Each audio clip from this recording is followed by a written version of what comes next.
Broadcasting from the Symphony Studios in Marietta, Georgia, it's time for the Technology Harmony Podcast, brought to you by Symphony Technology Solutions. Tune in every week as we spotlight the very best minds in our industry. Now here are your hosts. Hey everyone, and welcome to the 39th episode of the Technology Harmony Podcast, brought to you by Symphony Technology Solutions. I am your host today, Katie Galley, and in the Symphony studio with me, I have product manager at Alluma, Arlene Mendoza. How are you doing, Arlene? Oh, doing wonderful. Thanks, Katie, for the invite. Of course. Thanks so much for stopping by and sharing your story with us today. I'm super excited to dive in. Yeah, me too. Looking forward to it. Awesome. So Arlene, just to get the ball rolling and to know your background a little bit, can you tell us a little bit about your professional journey and how you got the job that you have today? Yes. God, it's a bit of an arc and windy and curvy and those are the best roundabouts and but from the time I was really young, I had a fascination with understanding how things work. And so a funny story I share is that when I was really little, my dad had I don't know if he brought it, but we had those old clunky typewriters with like the ribbon and like old spool keys. And I took it apart with a little screwdriver just for the pure curiosity to see like, how does this typewriter work behind the scenes? Which like fast forward led to me getting a degree in mechanical engineering. Wow. And then fast forward a little bit more, I had the opportunity to join Johnson Controls on the sales engineering track. And so I always wanted to combine the ability to talk to people and connect with people because I enjoy doing that. And I didn't even know what sales engineering really was. But it was a great initiation and a great training ground into understanding, connecting with clients' needs, and the whole process, right, of just aligning solutions to what clients are looking for and the strategic conversations and communications. And it was a wonderful arc at Johnson Controls to work in engineering, because what we did there is we sold, primarily Johnson Controls sold energy management software systems. But then which was a core part of their business. But then they expanded to different parts of kind of energy management and low voltage, infrastructure, security, fire. So there was all these other facets that I learned and got to grow and expand and include in my toolbox of services and offerings that we would deliver to the market. And so I grew my career there for 12 years. Wow. And it was wonderful to be able to have the flexibility. So I would say on average, every 3 to 4 years, I was in a new role. So new teams, new roles, new opportunities, regional, global, understanding the arc of how technology went from on-prem to the cloud, supporting some of that conversation, strategic messaging, understanding the challenges that our clients faced in the energy management space as just different initiatives and legislation changed in our country, and just different. I'm from California, so California had different, in Title 24, different requirements in our state that would dictate certain type of design capabilities. And so I love the challenge of always understanding like how not just like the technology works, but like how do people work? How does procurement work? How does the RFP process work? Like how do all of these different pieces work? How does building a building work, from the architect to all of the different tiers and, design build to design bid build to like, just, I like understanding the whole entire end-to-end process. And after 12 years though, it was a wonderful ride. It was a wonderful teaching ground and a place to grow. And that's where I met Matt. And I know one of your previous guests and had the opportunity to work on some pretty transformational projects. But yet at the same time, it started to wear on me. It started to get to a point after 12 years where I thought, like, what else is out there? Like, what else might I do? And what other alignments, like, do I want to make in decisions in my life where the work that I'm doing is serving people And in my own like personal value, how can I scale tech for good? I don't just want to make the next Snapchat or like some other cool software. It's fun. Don't get me wrong. Like, it's fun. I love the social media stuff. Is enjoyable, but I wanted to intentionally make a pivot to say, how can I take a lot of the skill sets I've learned, and be in a position where I'm scaling technology solutions and serving those who are in need, marginalized communities, vulnerable communities, and where might that exist? So I didn't know, like there was no, I planned to take some time off of work. And in January of 2019, I left Johnson Controls after 12 years. Wow. Man. And I planned for it. I planned for it. I thought about it. I made a budget for myself so that I could give myself a little bit of wiggle room to say, hey, I need time to reassess what's important to me. Wow. And so I did. I took some time off and did some traveling and did some a lot of networking. So I started to harness the power of LinkedIn. So I think in 2019, I figured out that algorithm and I did like video series and I just put myself out there of my journey of leaving a corporate career job and then what was next and kind of all of the different things that I did to uncover what and where I might land. Which fast forward leads us to after several meetings and just discovery. Like I interviewed with a bunch of companies like, you know, Airbnb and some other tech companies, and it wasn't the right fit. And I landed on Alluma. So I was introduced to Alluma, and Alluma is headquartered in Oakland. And we have an office in Sacramento, California, and an office in Phoenix, Arizona. And what we do is we are a nonprofit and we are a social enterprise. And I'm really intentional when I say social enterprise. And we're in the space of delivering policy-informed solutions to cities, counties, and governments when those entities need a software solution to enroll people for services. So healthcare services, like think Medi-Cal, or think Medicare, think Medicaid, think like the social services, health, mental health, housing, like just think of the social services that we offer our just citizens of our country. Every city and county needs a software to enroll you, to track you, to check your application, to check your eligibility.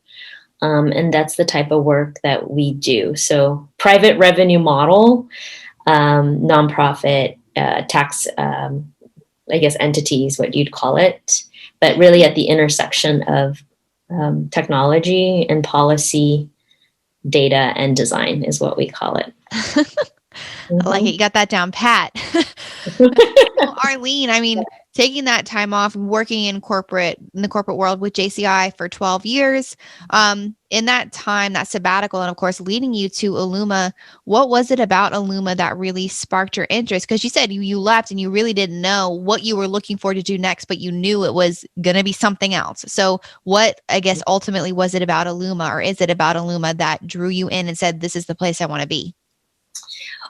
So I worked on refining what my ideal job and like environment would be by talking to people, by going to conferences and just asking a lot of questions about how might I scale tech for good. So I landed on my personal mission, and that is scaling tech for good. So once I established, like, okay, Arlene, you want to scale and develop and deploy technology for the good in the world. Like that's kind of, those are like Arlene's marching orders for herself. Then the next step is I started to get clear and ask myself, where do you want to do this? So with Johnson Controls, I was doing a lot of traveling and I got burnt out. And so one of my rules for myself was no travel. So I want local. And then I said, I would like a diverse team, diversity. I I would like the combination of human-centered design methodologies and technology. That to me is really important.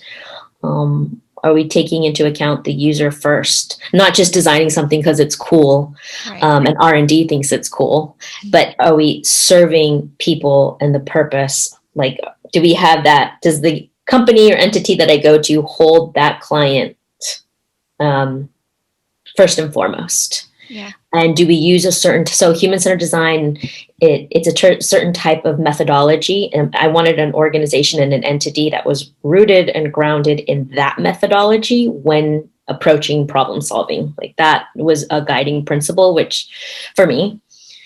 So those are kind of the big art. So I guess design, design, technology, clarity of my own purpose. And then I just started to message it out. And I reached out to, there was a man named Hector, and Hector inspired me 10 years ago before I went and got my MBA.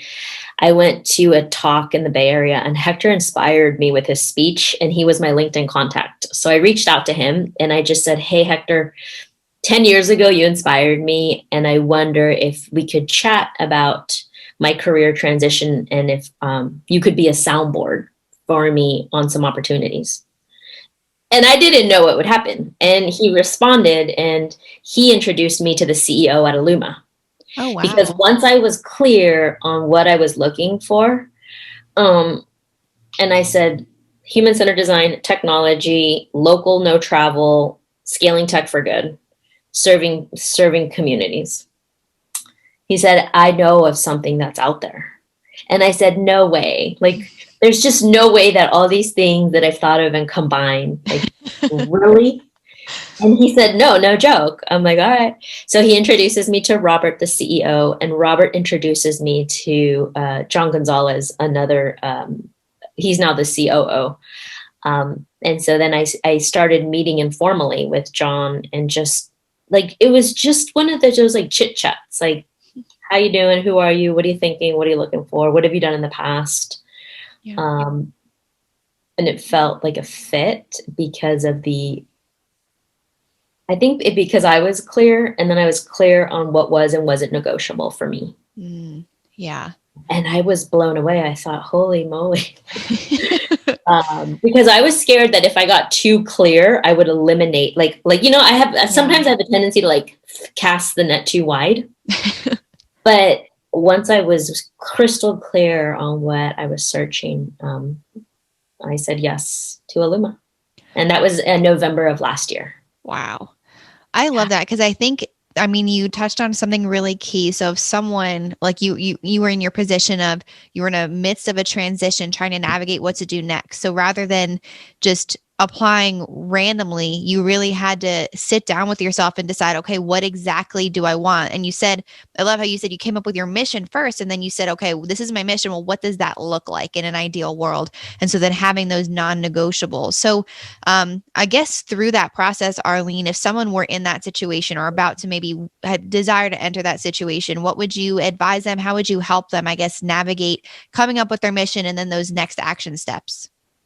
Well, one of the things I did before the mission statement, and just so everyone knows, it took me probably months and months and years, like that mission statement and to get really succinct and clear took me a really long time. And it started with so I would advise a couple things that informed that development is one, I look back at the 12 years in my career and just 12 years in, serving on boards and serving in other type of like national organizations, just other events and I looked back and I thought, what brought me the most joy?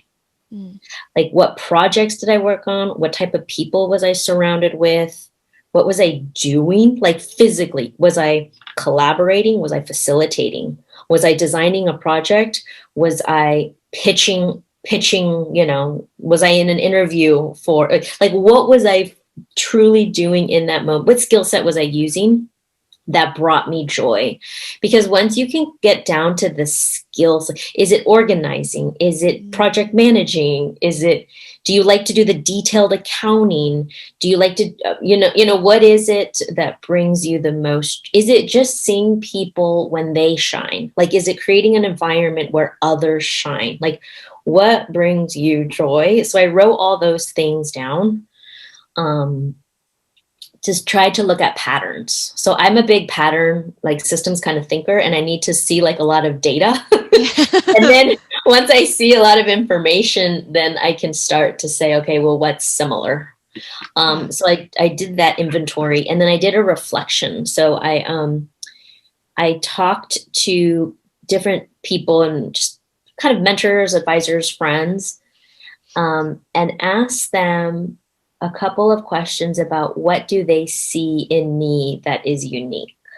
Because we all have blind spots. And sometimes when you operate and you do what you do every day, you don't notice that that's unique about yourself. Like maybe you're really good, you maintain a good budget, but you don't really know that not everybody in the world maintains a great budget, but you do it so naturally every day that that's common sense, right? And so you need the reflection of others to signal to you what is unique about you. And you need to gather the data, right? Yeah. So I talked to mentors, I talked to friends, I talked to old coworkers.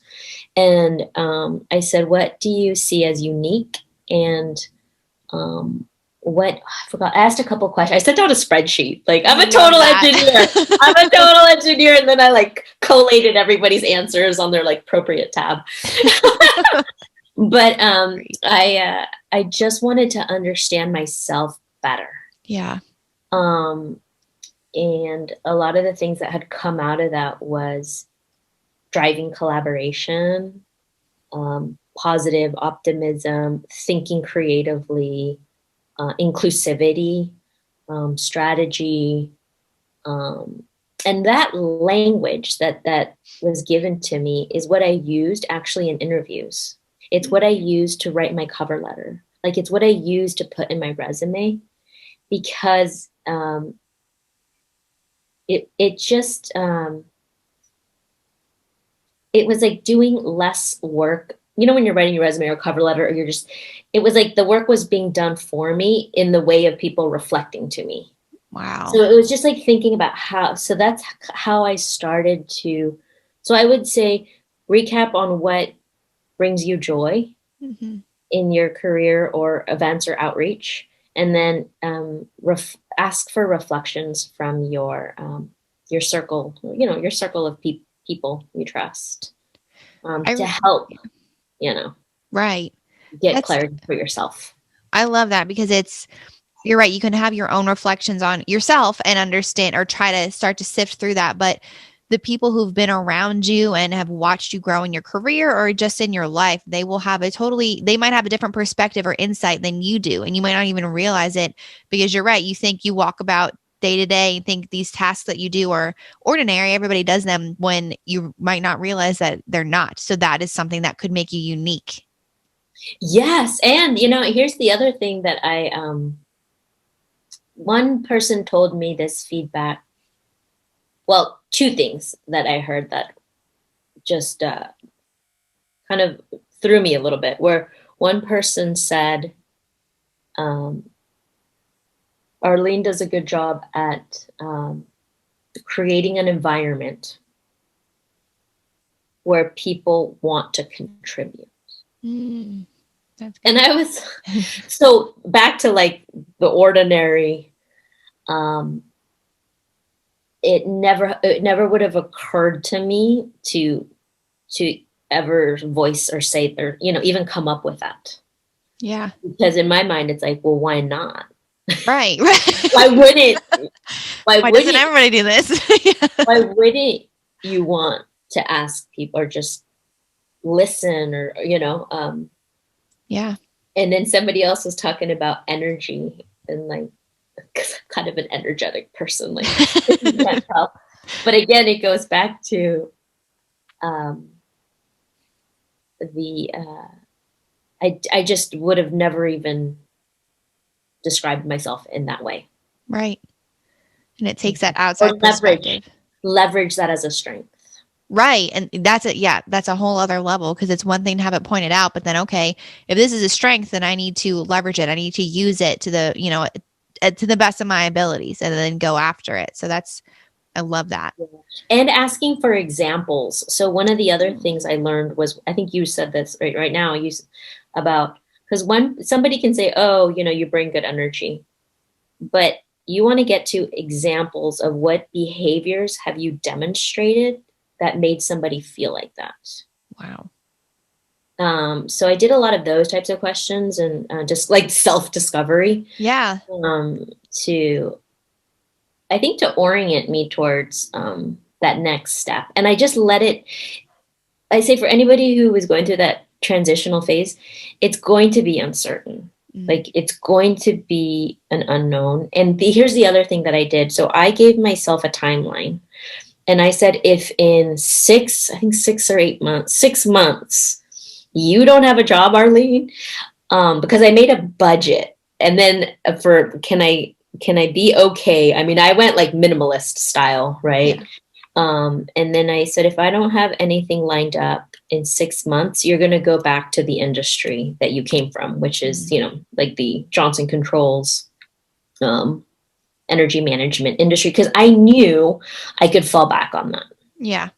Right. So I think one of the things that reassured me was, like, I can go back to the same type of industry and a similar role.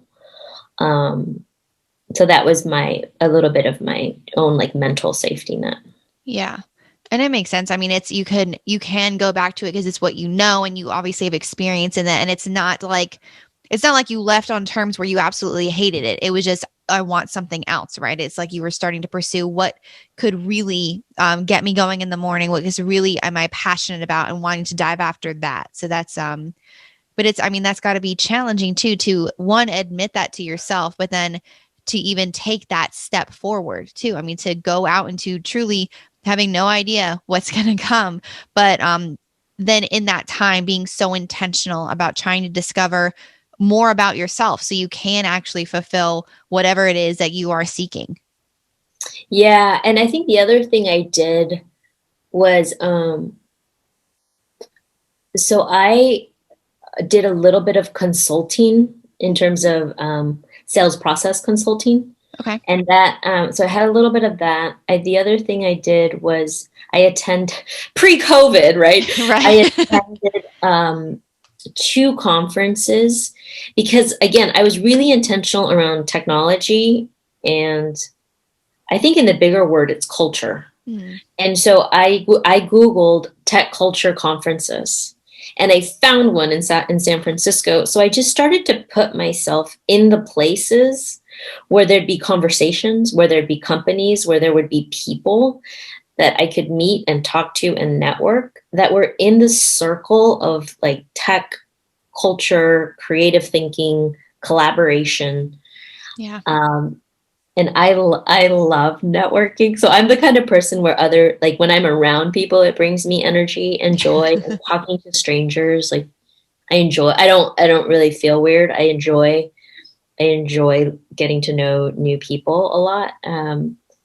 And so for me, that worked really well as I began, because I had to learn new language. Like I had to like basically grow a new circle of networks. Like my network was more in the energy management space. Like my network historically had been more like low voltage. Like it had been a different emphasis for 12 years.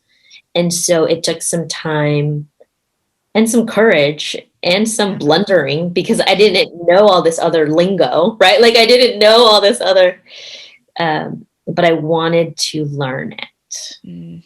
Yep.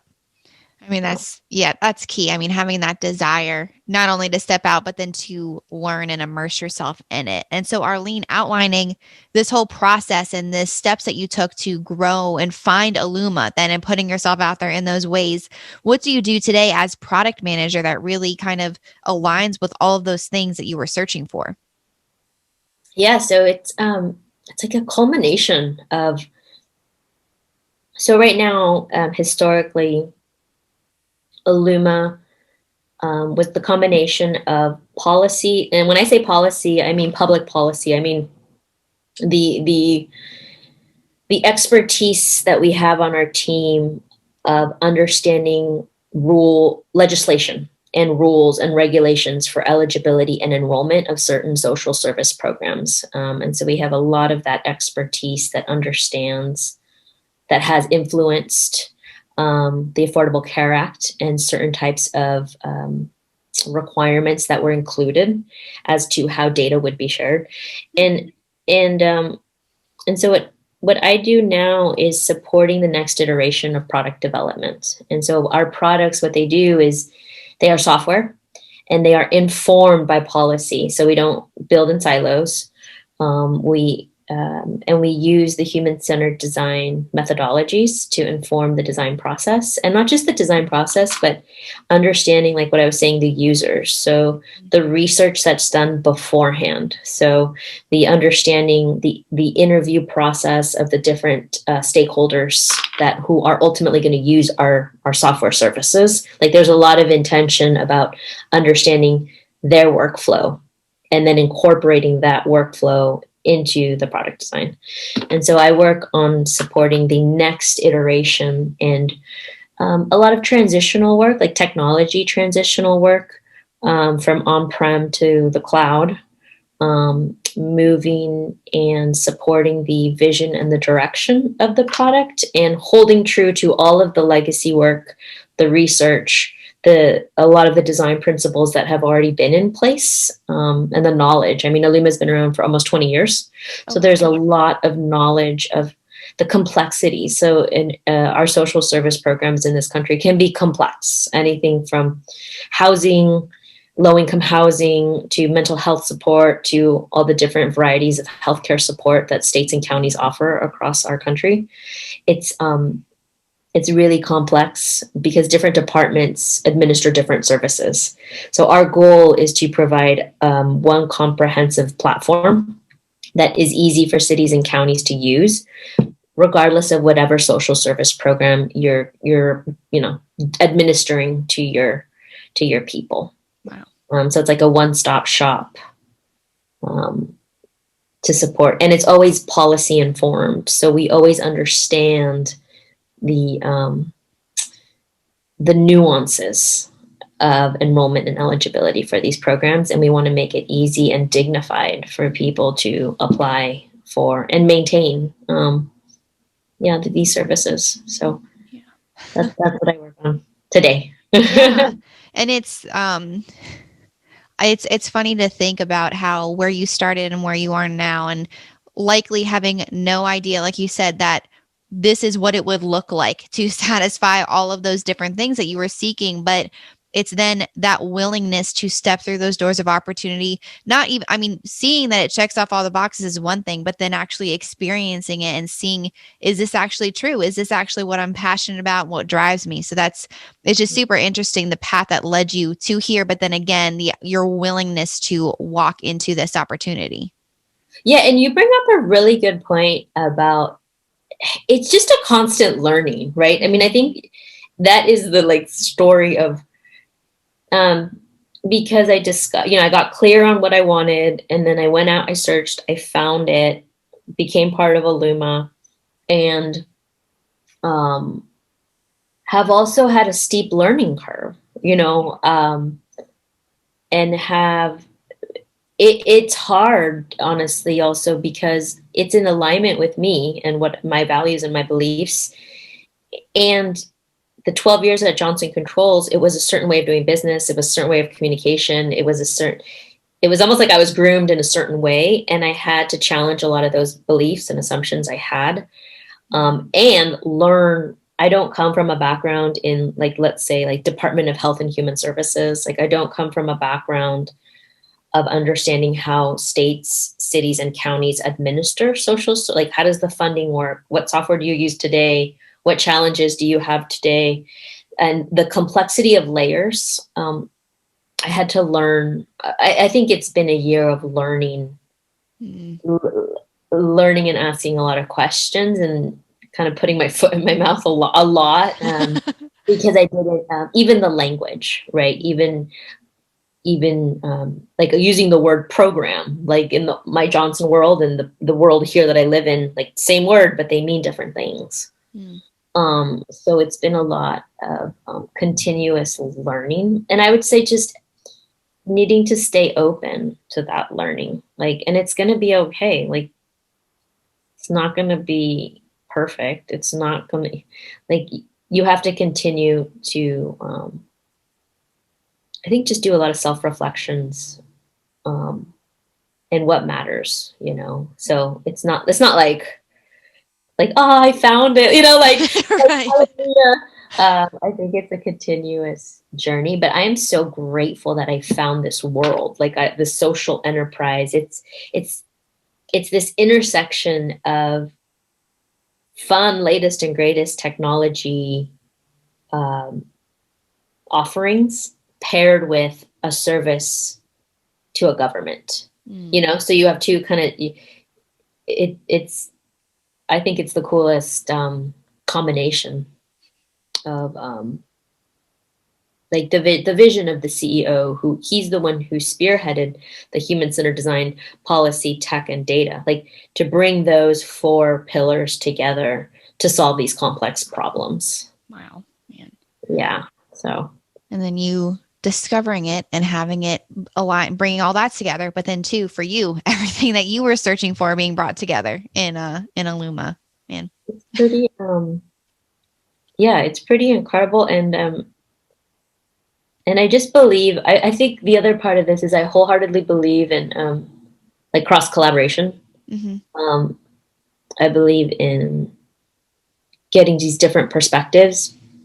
And I think I am constantly, actually I should say, I know I'm constantly outside of my comfort zone.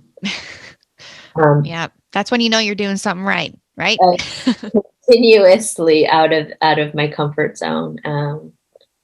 And the thing I've learned is just, the thing I probably say more is tell me more, or I don't understand. Like, tell me more. But that takes a whole level of confidence and self-assurance to do that, because it's scary to say, I actually have no idea what you're saying. Can you please explain it to me? And it's entering into that, but then that's the only way you're going to actually learn and grow, is in that space of, I don't know, but I genuinely am curious and I want to know more. And that's, like you said, I mean, if you're comfortable, it's not that you're necessarily in the wrong place, but you got to get comfortable with that uncomfortability, because that's where growth is going to happen. Oh, 100%. And I would add, saying, I don't know yet. Yes. That's good. And you know, the other thing that I would add is I have surrounded myself with people to help me. Like, this by no means was done on my, so I have an executive coach that I work with. I have a therapist that I work, like I have mentors that I call on, like this whole evolution and process of shifting and transitioning. I just want people to know that it's by no means does anybody do this alone. And there are different support systems that you're going to need at different times, and different people that will help elevate you to get to that next level. And go for it. Like, get it. Ask for the support. Because I have found that without that support, it's a very lonely road to go down. And so I wanted to add that point as well. Yeah.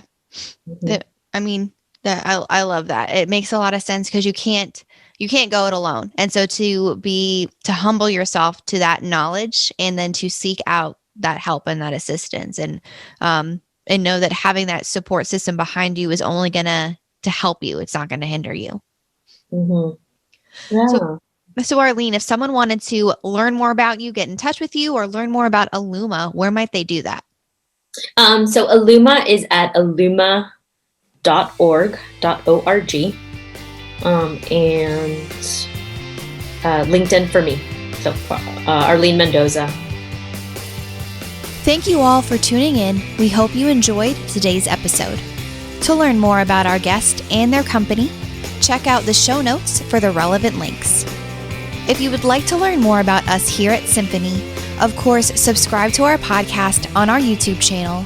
And don't forget to follow us on LinkedIn and Facebook at Symphony Technology Solutions and on Instagram at Symphony Tech Solutions. Here at Symphony, our ultimate goal is to make harmonious music out of all the technological noise. And we hope today's episode helped in doing just that. See you next time.